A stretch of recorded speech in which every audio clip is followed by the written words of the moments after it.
Haiti is located in the Caribbean Sea on the island of Hispaniola. The island is shared with the Dominican Republic to the east and Haiti on the western portion of the island. Haiti was originally a French colony that prospered through the international trade of sugar and cotton. The industry was underpinned by slave labor, which in Haiti accounted for 1/3 of the Atlantic slave trade. The expanding slave population exacerbated grievances that resulted in rebellions that led to Haiti's decolonization and independence in 1804. Independence and freedom did not translate to equality, however. A series of oppressive regimes pursued agendas that compounded inequality and wealth disparity. By 1874, Michael Domingue led Haiti into a 40-year-long period of growth and development. The prosperity was short-lived. By 1911, political unrest returned and several successive leaders were overthrown. In 1915, and based in large measure on President Woodrow Wilson's liberal ideology, the U.S. occupied Haiti to help restore regional security order.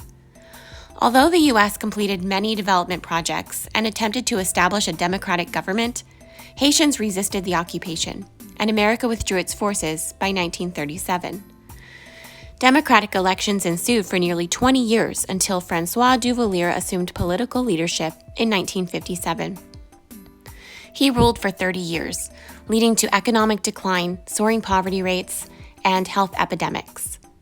Given the loss of political legitimacy, Duvalier abdicated in 1986, and a struggle unfolded to restore democratic governance. A popular anti-Duvalier former priest, Jean-Bertrand Aristide, was elected president for a brief period, but the military overthrew him and a junta controlled the government. Economic and human development severely declined, and human security was low. The combined effect was that Haiti's progress suffered. In 1996, with the threat of U.S. intervention, Haiti's democratic government was restored.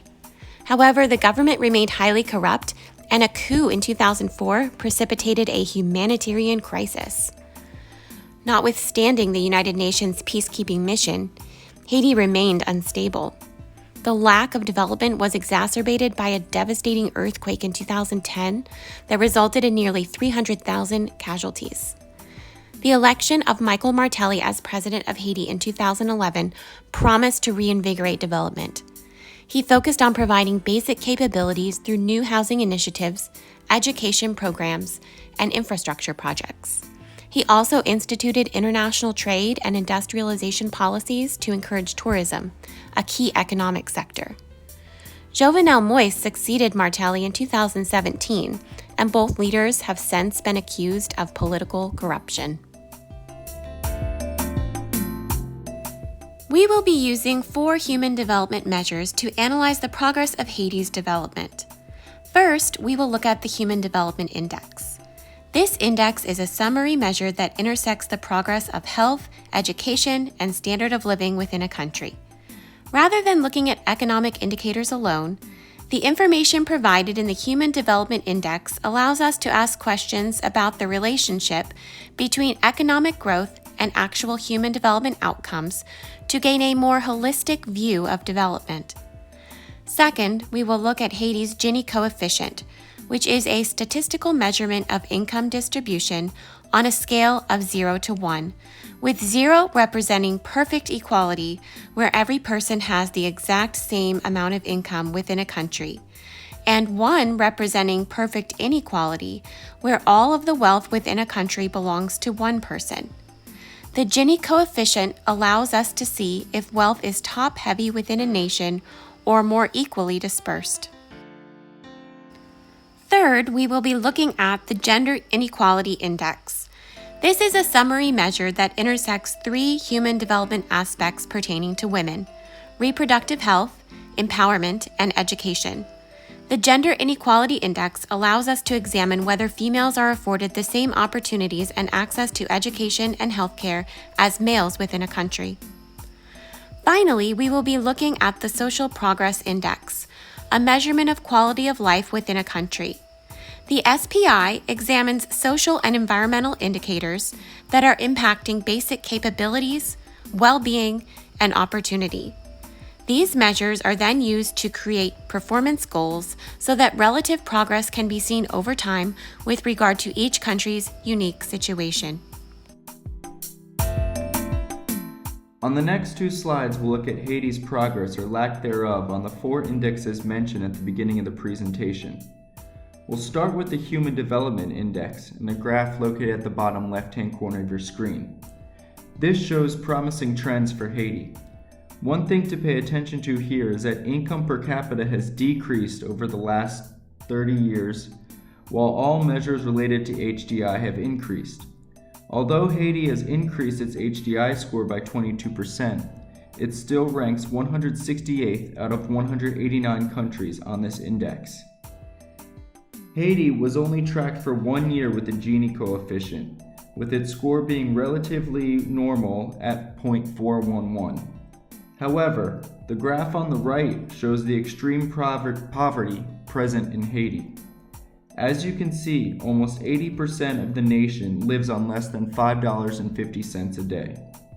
Furthermore, the richest 20% of the population controls more than 64% of its total wealth, while the poorest 20% control less than 1% of the total wealth. On this slide, we'll start with the Gender Equality Index for Haiti on the left-hand side of the screen. You should notice that Haiti's gender inequality has actually become worse since 2005, with a large spike in 2016. There are some troubling statistics to point out regarding Haiti's gender inequality. Only 2.7% of parliament seats are held by women. 26% of women in Haiti have experienced domestic violence from a partner. Only 41.6% of births are attended by a skilled professional. Only 30% of women have a bank account. And the GNP for women is 30% lower than it is for men. The right-hand side of the screen shows Haiti's Social Progress Index report card. Although the index has data for most countries dating back to 2014, Haiti has never had sufficient data to provide the country a full score or ranking. You'll notice that data is missing here from the Access to Basic Knowledge subsection in the second column. Yet, if you average out all of its other scores, Haiti would score 40.6, which is tied with Guinea for 141st out of 150 countries. The fact that there is little to no data over time for 2 of these 4 indexes shows how far behind the rest of the world Haiti is. So what's happening in Haiti now? Unfortunately, Haiti is in a state of crisis and turmoil. Citizens are demanding change as they are fed up with government corruption. They have taken to the streets in protest, demanding that President Jovenel Moïse step down. Let's take a look and hear from the people firsthand.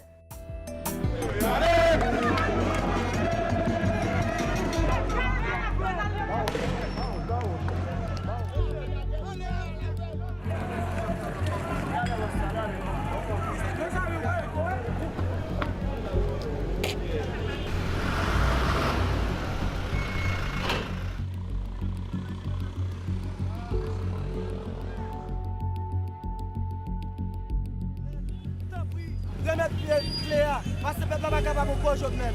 La société n'est pas capable de nous devons démissionner Jovenel. Nous devons démissionner. Regardez-moi ce peuple-là. Nous ne sommes pas capables de Jovenel. Démissionner Jovenel.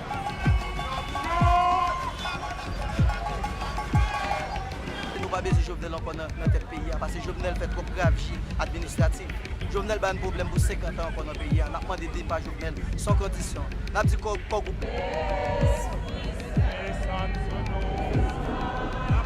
justice pour le pays, droit pour nous souffrir, droit pour le grand groupe. Donc, en tant qu'Église, nous avons dit non, il faut que ça change. C'est pour ça que nous l'avons fait.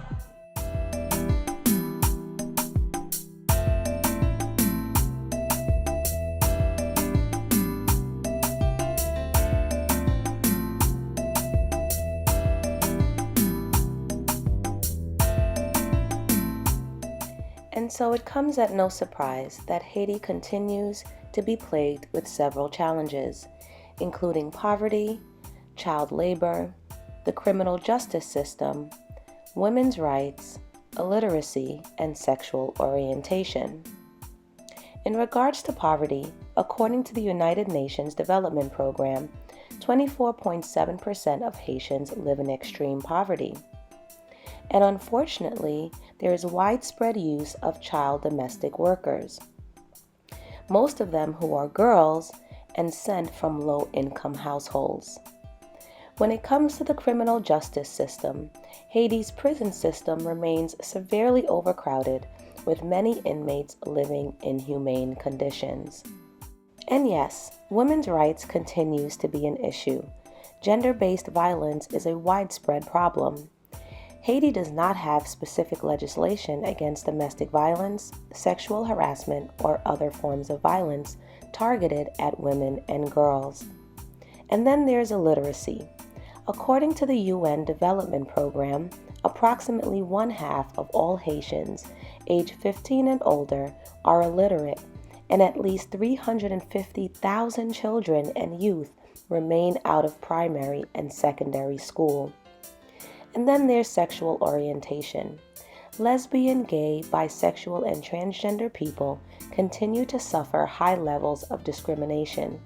In 2017, the Haitian Senate passed two anti-LGBT bills, which were under consideration by the Chamber of Deputies as of November 2018.